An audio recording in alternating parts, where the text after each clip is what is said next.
On the afternoon of April 26, 1986, the city of Pripyat looked almost peaceful. Children chased footballs across apartment courtyards. Couples walked along tree-lined streets. Fishermen stood beside the Pripyat River, taking advantage of the warm spring weather. Only 3 kilometers away, reactor number 4 at the Chernobyl nuclear power plant had already exploded. Nobody in the city knew it yet. That night, some residents stepped out onto their balconies and noticed an unusual reddish glow rising above the plant. A few called their neighbors over to look. It seemed almost beautiful. The kind of thing you'd point a camera at, not run from. By the next afternoon, buses started arriving. Over 1,100 of them, eventually. Loudspeakers told residents to bring only what they needed for a few days. "They told us we'd be back in 3 days," is the line that survivors of the evacuation repeat most often, decades later. Most never went back at all. Here is the idea this whole video is built on, and it's worth saying once, plainly, before anything else. For most people caught in a nuclear emergency, the first enemy isn't radiation. It's not knowing what happened, not knowing which way the wind is blowing, not knowing whether 3 days means 3 days, or forever. That gap in knowledge has shaped every major nuclear incident since, including one you've probably never heard of, involving no reactor, no bomb, and no warning at all. What fallout actually is, and the accident nobody talks about, fallout isn't a gas. It isn't a glowing cloud rolling across the horizon like the movies show. It's closer to dust, dust that happens to remember where it came from. When a reactor explodes, the heat throws soil, concrete, and debris high into the atmosphere, carrying radioactive particles with it. Gravity does the rest. Heavy particles fall in minutes. Lighter ones ride the wind for days. Inside a small monitoring station outside Stockholm, an alarm that had nothing to do with Sweden suddenly started sounding. It was the morning of April 28, 1986, a day and a half after Chernobyl exploded, and still before Soviet officials had told anyone, anywhere, that anything had gone wrong. Technicians there assumed their own reactor was leaking. It took hours of checking before they understood the radiation was arriving from somewhere else entirely, carried more than 2,100 kilometers on the wind. The first people outside the USSR to know something had happened weren't told. They measured it. For someone standing outside with no such instrument, fallout offers nothing. No smell, no sound. Just a sky that stays exactly the color it always is, which brings us to the accident almost nobody remembers, and maybe should. In September 1987, 2 scrap collectors broke into an abandoned cancer clinic in Goiânia, Brazil, looking for anything worth selling. Inside sat a discarded radiotherapy machine, left behind 2 years earlier when the clinic moved and never properly reported. They wheeled it home and pried it open. Inside was a capsule of cesium-137, glowing a soft blue in the dark. It looked like fairy dust, one family member later recalled. They thought it was beautiful. So did the scrapyard owner who bought the broken casing a few days later. He brought the glowing powder into his house and invited family over to see it. Someone rubbed it on their skin like body paint. A 6-year-old girl played with it, and later ate a sandwich with cesium dust still on her. Hands! Nobody there had any. Reason to be afraid of something that looked like glitter. 15 days passed before anyone connected. The strange illnesses spreading through. The family to the glowing capsule sitting in a cupboard. By then, 4 people were dying, and more than 112,000 had to be screened for contamination. There was no explosion at Goiânia. No reactor, no plume, no evacuation order. There was only curiosity, standing in for information nobody had. Stay or leave.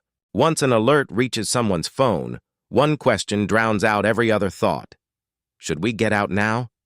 For most disasters, that instinct is correct.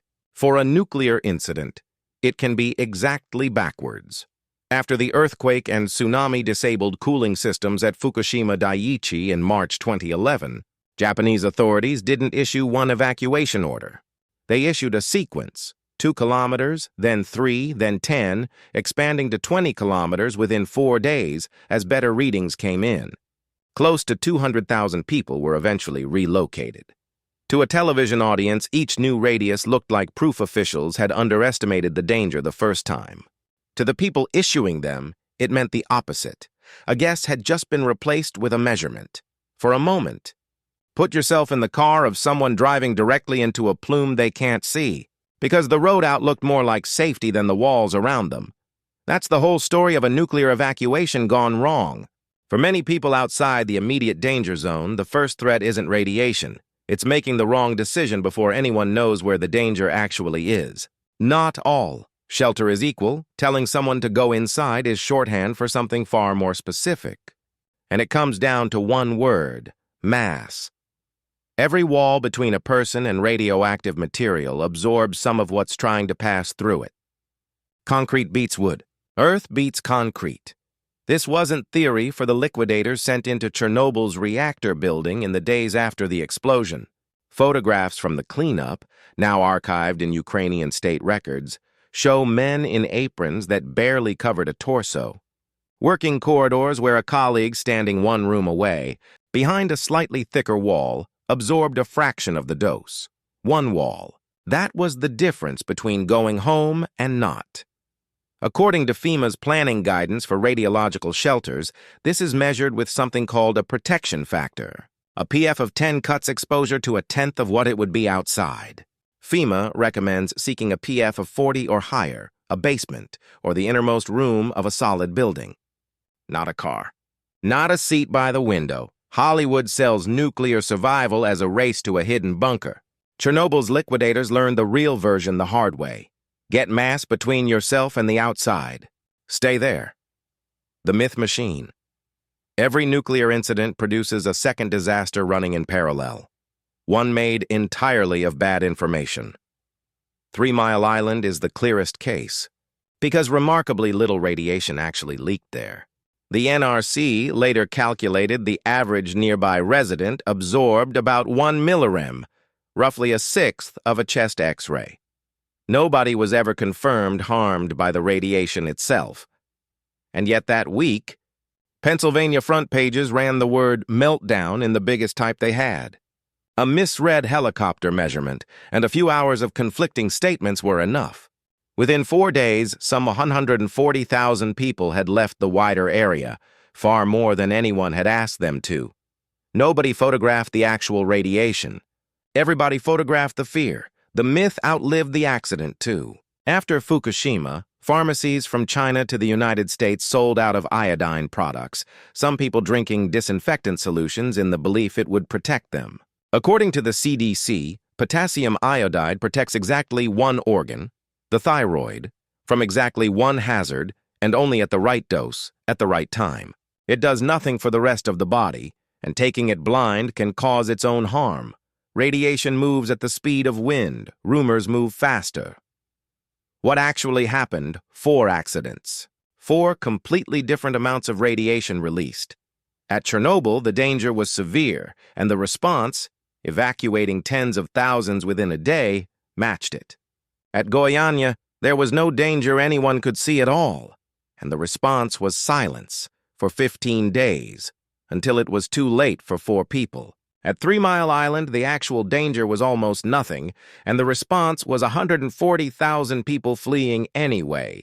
At Fukushima, the danger sat in between, and the response, built on repeated measurement, tracked it closely. Radiation was different every time. The uncertainty was not.